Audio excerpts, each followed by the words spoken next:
ये कहानी है राजस्थान के एक छोटे से गांव में रहने वाले खुशहाल किसान परिवार की, जिसमें एक बाबा, उनकी पत्नी, उनका बेटा गोपी और उनकी बहू राधा थे। चारों बहुत खुश रहते थे, खेतों में काम करते थे।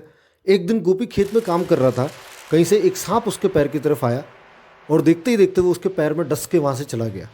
गोपी चिल्लाता हुआ मूर्छित होकर ज़मीन पर गिर पड़ा। जैसे ही उसकी चीख उसकी पत्नी राधा ने सुनी, राधा दौड़ी दौड़ी गोपी के पास चली आई और जैसे ही वो वहाँ पहुँची, उसने उसके पाँव में सांप का डसा हुआ निशान देखा और वो समझ गई कि उसे सांप ने काटा है। कुछ देर तक वो रोई, फिर उसने अपना होश संभाल के गोपी को एक बैलगाड़ी पर लिटाया।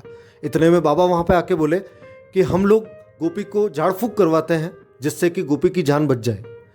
चूंकि राधा एक समझदार महिला थी, राधा ने इस बात से मना किया और कहा, बाबा हमें इन्हें तुरंत अस्पताल ले जाना चाहिए ताकि इन्हें एंटी वेनम डोज देकर ठीक किया जा सके।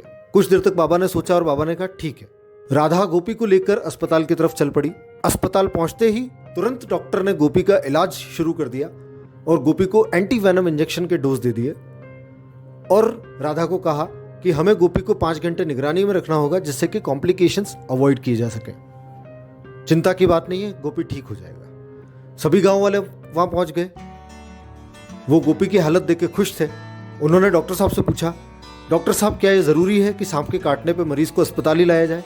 डॉक्टर साहब ने कहा, जी हाँ, ये बिल्कुल ज़रूरी है कि आप लोग किसी भी अंधविश्वास में ना पड़े और मरीज़ को सीधे अस्पताल ले जाएं, ताकि समय रहते मरीज़ को एंटी वेनम डोज देके उसकी जान बचाई जा सके। जहर को मस्तिष्क और दिल तक पहुंचने से रोकना बहुत ज़रूरी होता है और वो एक एंटी वेनम डोज के ज़रिए ही किया जा सकता है। इसलिए ये बहुत ज़रूरी है कि आप लोग मरीज़ को तुरंत अस्पताल ले जाएं बिना देर किए, जिससे कि उसे सही समय पे एंटी वेनम डोज देके उसकी जान बचाई जा सके।